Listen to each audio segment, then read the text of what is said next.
बिस्मिल्लाहिर्रहमानिर्रहीम। इय्याका नअबुदु व इय्याका नस्तईन।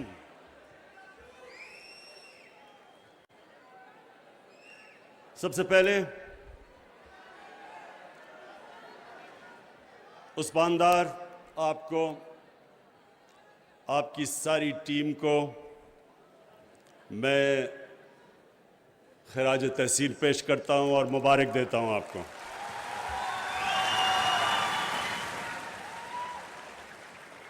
और इसलिए कि जिस जुनून से आपने ये काम किया, मेहनत तो आपने की, लेकिन मेहनत के साथ जुनून मुझे नज़र आया। इसलिए मैं ख़ास तौर पे सबके सामने, आप सारा यूथ, नौजवान, कामयाब नौजवान जो यहाँ बैठे हैं, मैं सबके सामने आज इसको उस्मान डार को, इसलिए कि कई समझते थे बड़ा मुश्किल है, ये नहीं होगा, लेकिन लगा रहा। उस्मान फाइनेंस मिनिस्टर से मिलता था, प्लानिंग मिनिस्टर से मिलता था, स्टेट बैंक गवर्नर से।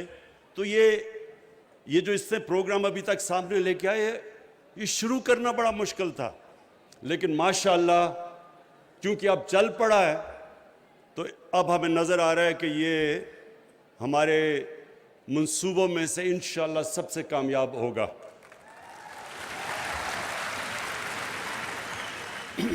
अच्छा, अब आप सब ने खामोशी से जरा 2-3 मिनट गौर से मेरी बात सुननी है, बिल्कुल खामोशी। देखिए नौजवानों, मैं 9 साल का था तो मैं अपनी वालदा के साथ, तब वो गद्दाफी स्टेडियम नहीं था, उसका नाम अभी गद्दाफी रखा नहीं गया था, लेकिन लाहौर स्टेडियम में टेस्ट मैच देखने गया 9 साल की उम्र में। मेरी खाला के बड़े बेटे थे जिन्होंने उस टेस्ट के अंदर बड़ा ज़बरदस्त पाकिस्तान के लिए परफॉर्मेंस दी, सेंचुरी की। तो अभी एक मिनट, कुछ और बस अभी नहीं। तो मैंने अपनी वालदा को कहा कि मैं टेस्ट क्रिकेटर बनना चाहता हूं, 9 साल की उम्र का था। तो जितने भी मेरे रिश्तेदार थे जिन्होंने मेरे कजन्स को देखा हुआ था क्रिकेट खेलते हुए, वो मेरे से बड़े थे, वो सब मुझे कहते थे कि उनमें तुम्हारे से बहुत ज़्यादा टैलेंट था, तुम टेस्ट क्रिकेटर नहीं बन सकते। तो सारा वक्त मैं ये सुनता गया कि तुम्हारा टेस्ट क्रिकेटर बनना यानी पाकिस्तान के लिए क्रिकेट खेलना नामुमकिन है। फिर खैर मैं बन गया टेस्ट। वज़ीर आज़म इमरान खान कामयाब जवान कन्वेंशन 2021 से खिताब कर रहे हैं। उन्होंने कहा कि उस्मान डार को कामयाब जवान कन्वेंशन पर मुबारकबाद देता हूं। उस्मान डार इस प्रोग्राम के लिए इंतहाई अहम किरदार अदा कर रहे हैं। सुने, जरा गौर से सुने, क्योंकि ये देखें, ये मैं आपको बातें कह रहा हूं, ये आपके लिए आने वाले आपके मुस्तकबिल में बहुत काम आएंगी। तो इसलिए जरा गौर से सुने, क्योंकि आपने इंशाल्लाह बड़े काम करने हैं, आप सब ने बड़े काम करने हैं। तो जब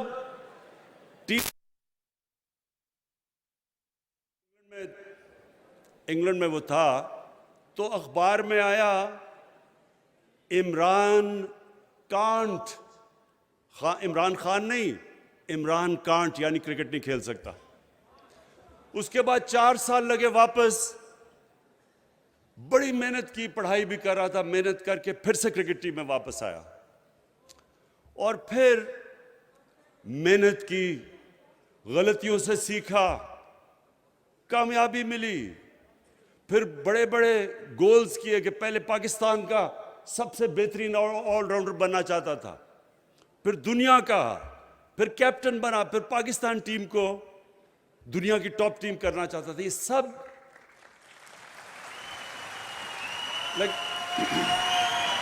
लेकिन हर जगह, सुने, हर जगह मुझे ये कहा गया कि ये नामुमकिन है। हर जगह पहले मुझे कहा तुम तेज बॉलर नहीं बन सकते, फिर तुम कैप्टन नहीं बन सकते। हर जगह दुनिया कहती रही कि ये चीजें नामुमकिन है। फिर जब हॉस्पिटल बनाने लगा, अखबार में मजमून निकले कि ये कौम से पैसा इकट्ठा कर है, पैसा ज़ाया हो जाएगा, हॉस्पिटल नहीं बनेगा, फिर कहा गरीबों का मुफ्त इलाज नहीं होगा। ये सब मुझे सुननी पड़ी अपनी ज़िंदगी में चीज़ें। फिर जब नमल यूनिवर्सिटी बनाने गया, कहा देहात के अंदर प्राइवेट सेक्टर यूनिवर्सिटी नहीं बना सकता, कि देहात के अंदर प्राइवेट सेक्टर इसलिए नहीं क्योंकि फैकल्टी नहीं जाएगी, प्रोफेसर्स नहीं जाएंगे वहां, इसलिए वो फेल हो जाएगी। फिर जब पॉलिटिक्स में आया तो 14 साल मेरा मजाक उड़ा। 14 साल थोड़ा वक्त नहीं है, 14 साल। बड़े बड़े तजिया नगार मजाक उड़ाते रहे कि ये जी समझता है क्रिकेट है, ये सब कुछ। कहा कि दो सुन ले, ये आपके लिए काम की बातें करने लगा हूं। कहता 2 पार्टी सिस्टम में तीसरी पार्टी आ ही नहीं सकती। और फिर जब वो पार्टी आ गई तो फिर 3 साल से सुन रहा हूं कि तुम फेल हो जाओगे। ये मैं आज आप सबके सामने कह रहा हूं, और इंशाअल्लाह आप ये अपनी नजरों से देखेंगे कि पाकिस्तान को एक अजीम तरीन कौम बनते हुए।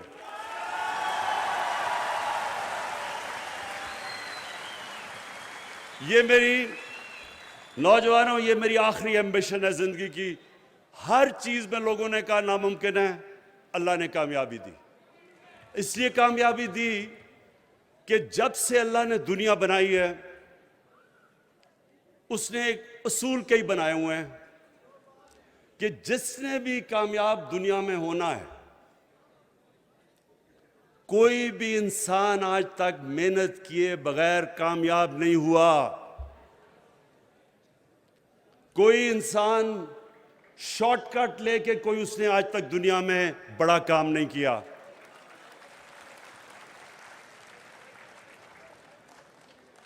और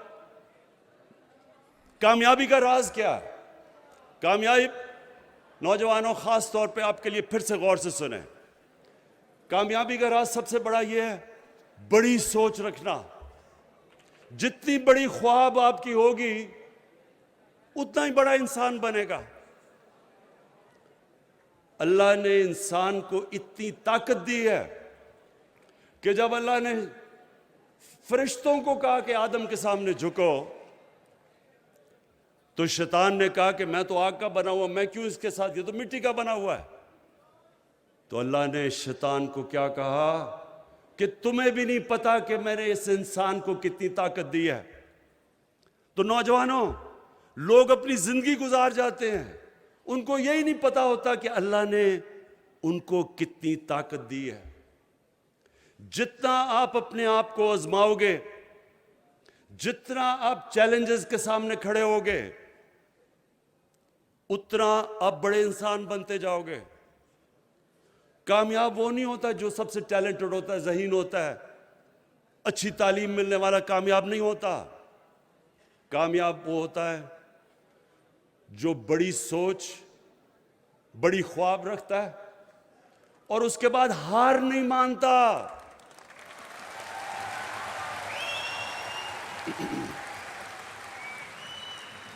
जितनी आप ऊपर सोच रखेंगे, याद रखें, उतनी ज्यादा मायूसियां जिंदगी में आएंगी आपके सामने।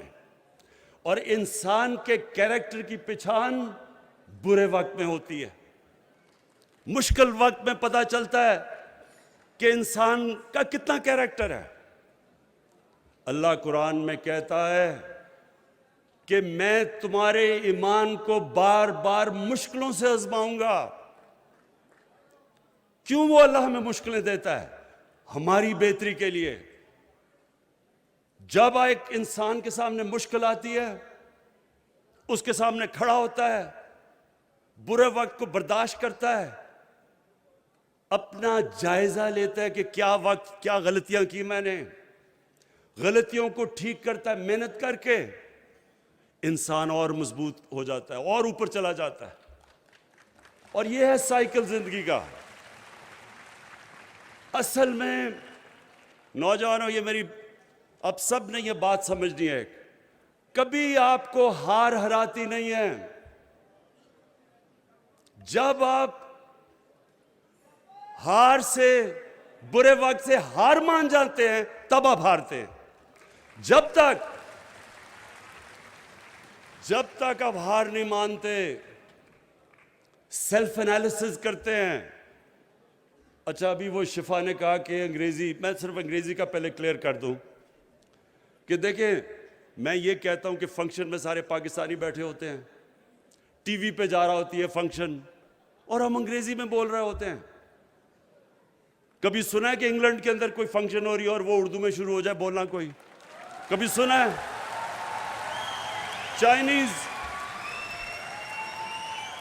चाइनीज बैठे होते हैं, हमारे यहां चाइनीज बैठे होते हैं, उनको अंग्रेजी आती भी है तो चाइनीज में बात करते हैं।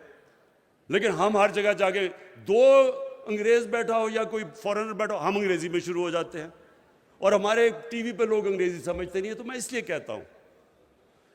अच्छा, अब मैं फिर वापस आता हूं।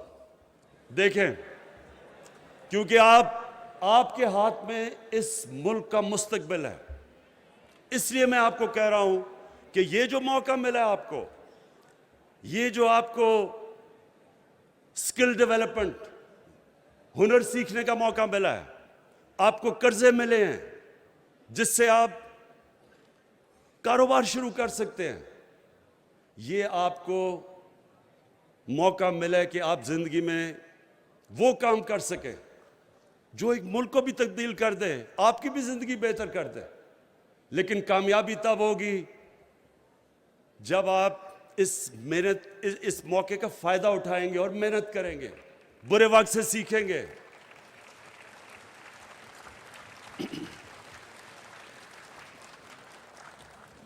हम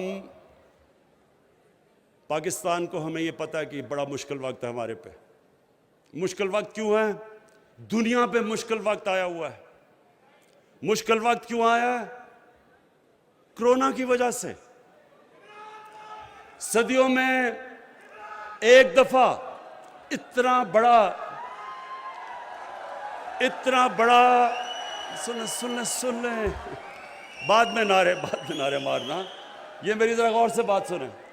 कोरोना वायरस सदी में एक दफा इस तरह का एक दुनिया में बुरहान आता है। सारी दुनिया में मुश्किल आई हुई है क्योंकि लॉकडाउन कर दिए। लॉकडाउन की वजह से कारोबार खत्म हो गया, सब कुछ रुक गया, सप्लाई लाइंस वो रुक गई, चीजें गायब हो गई, चीजों की कीमत ऊपर चली गई, तेल दुगना, कोयला दुगना, गैस दुगनी से भी ज्यादा। तो ये सारी दुनिया का मसला इस वक्त। उसके लिए मैं फिर आपको कहता हूं कि हम ये प्रोग्राम लेके आ रहे हैं। एक तो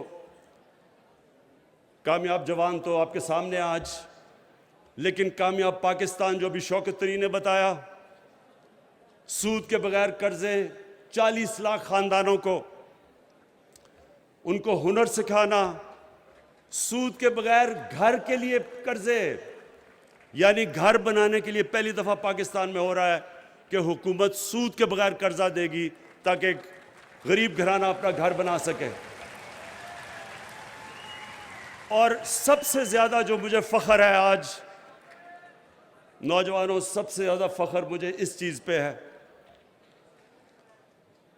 कि पाकिस्तान में universal health coverage, health insurance, सारे खानदान जितने सूबे हमारे नीचे हैं, पंजाब, पख्तूनख्वा, आज़ाद कश्मीर, गिलगित बल्तिस्तान और बलूचिस्तान, हर शहरी को हम इंशाल्लाह हेल्थ इंश्योरेंस देने लगे हैं, जो कि जनवरी से शुरू हो जाएगी सारे पंजाब के अंदर, हर खानदान के लिए।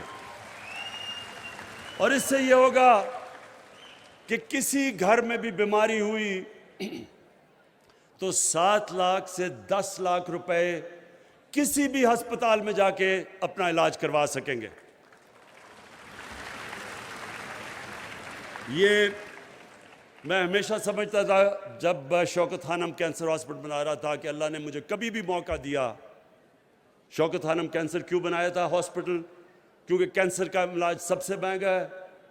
जब मेरी वालदा को कैंसर हुआ तो मुझे एहसास हुआ इस चीज़ का तो सोचा कि गरीब लोग कैसे अपना कैंसर का इलाज करवा सकते हैं, इसलिए शौकत खानम बना था। और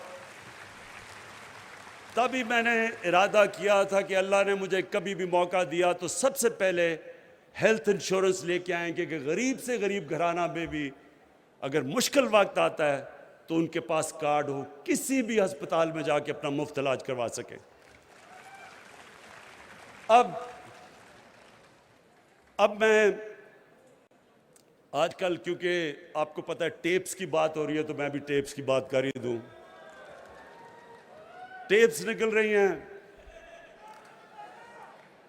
जनाब जजेस के नाम आ रहे हैं। तो नौजवानों, एक चीज आपने समझनी है, 25 साल पहले मैंने जब पॉलिटिक्स में आया था तो मैंने तब कहा था कि पाकिस्तान का सबसे बड़ा मसला करप्शन है।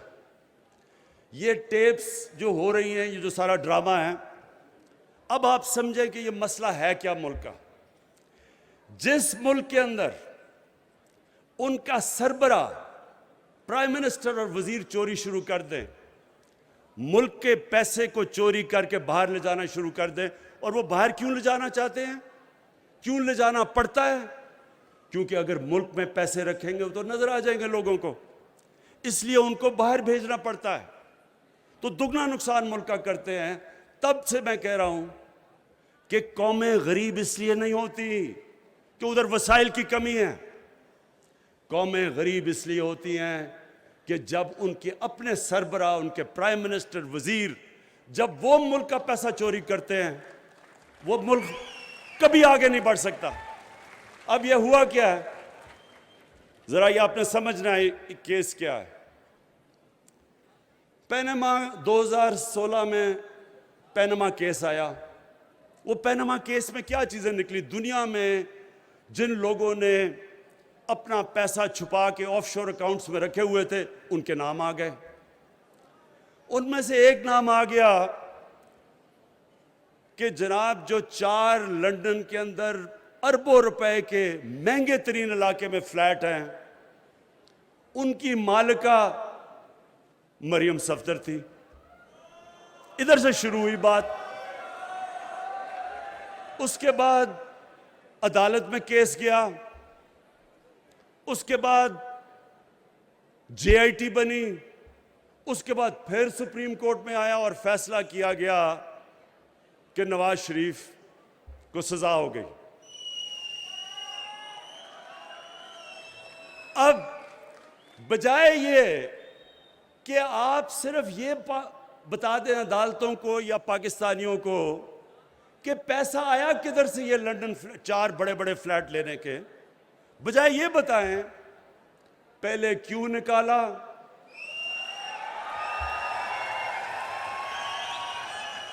अदलिया को बुरा भला, फिर उसके बाद पाकिस्तानी फौज को बुरा भला।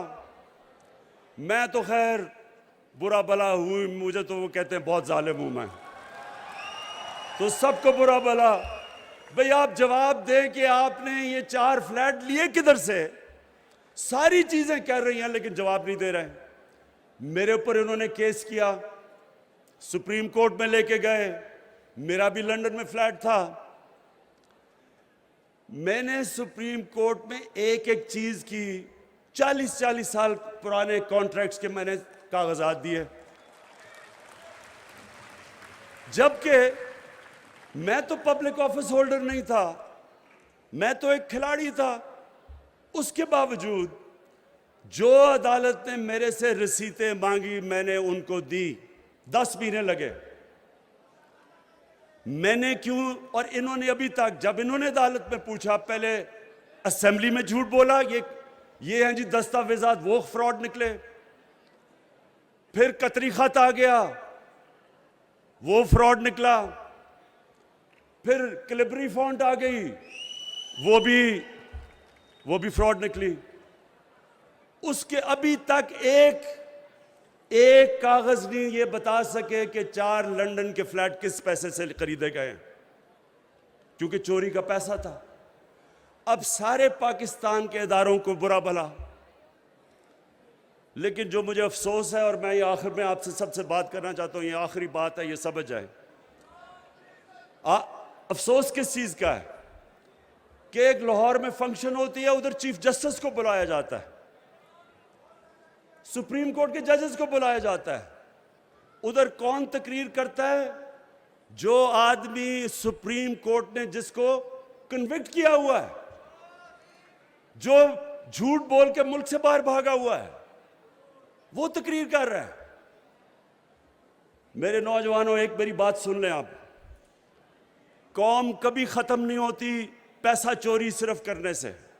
कौमें फिर ठीक हो जाती है, पैसा फिर बना लेती है, लेकिन कौम तब तबाह होती है जब चोरी को बुरा नहीं समझा जाता।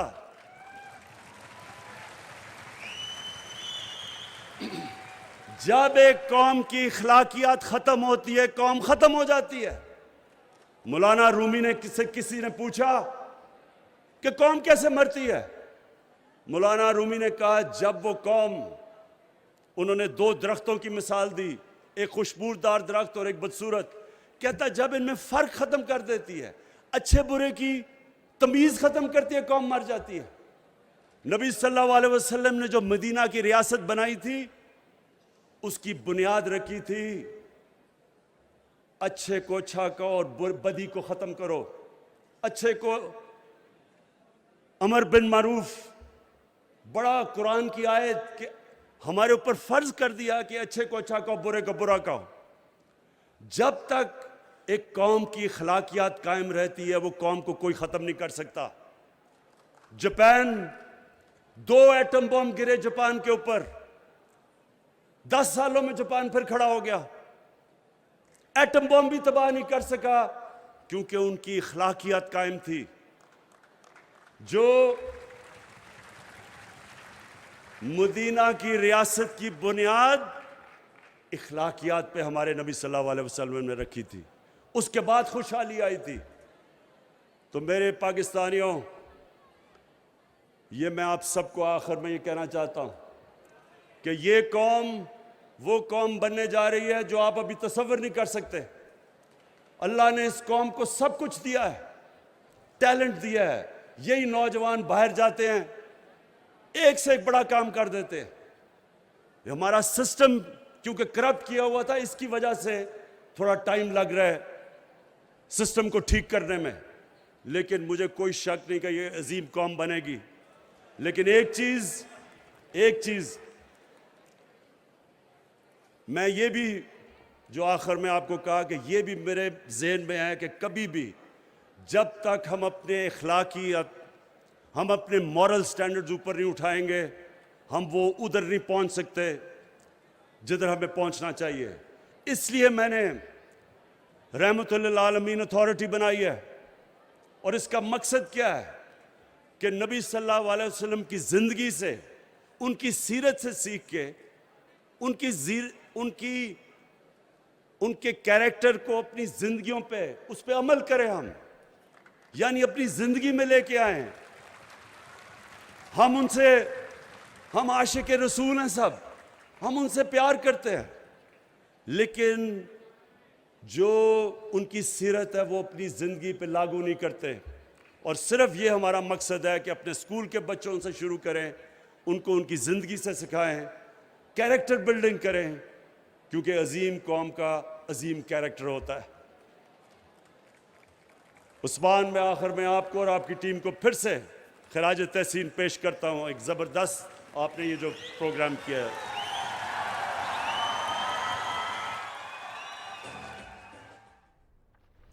वज़ीर-ए-आज़म इमरान खान कामयाब जवान कन्वेंशन से खिताब कर रहे थे। उन्होंने कहा कि कामयाबी की पहली सीढ़ी मेहनत है और जब आप मुसलसल मेहनत करते हैं तभी कामयाबी हासिल कर सकते हैं। मुश्किल वक्त में हिम्मत हार जाने से कामयाबी हासिल नहीं की जा सकती। उन्होंने कहा कि जब मैंने अपने सफ़र का आगाज़ किया तो मुझे भी बहुत सारी मुश्किलात का सामना करना पड़ा। बहुत सारे मकामात ऐसे आए जब लोगों ने कहा कि मुमकिन नहीं है, लेकिन मैंने हिम्मत नहीं हारी और मेहनत से और अज़्म समीम से हर नामुमकिन को मुमकिन कर दिखाया। जब क्रिकेट का आगाज़ किया उस वक्त भी यही कहा गया कि क्रिकेटर बनना मेरे लिए आसान नहीं होगा, लेकिन मैंने एक कामयाब क्रिकेटर बनकर दिखाया। सियासत में आया तो उस वक्त भी बहुत सारी मुश्किलात का तज़किरा किया गया और मुझे ये कहा गया कि बहुत सारी मुश्किलात का सामना करना होगा और मैं कामयाब सियासतदान नहीं बन सकूंगा, ना ही पाकिस्तान तहरीक-ए-इंसाफ एक अवामी सियासी जमात बन पाएगी। लेकिन आज अवाम पाकिस्तान तहरीक-ए-इंसाफ की कामयाबी को सराहती भी है और मानती भी है। न्यूज़ स्टूडियो से फिल वक्त इतना ही। मज़ीद बाखबर रहने के लिए हमारे साथ रहिए।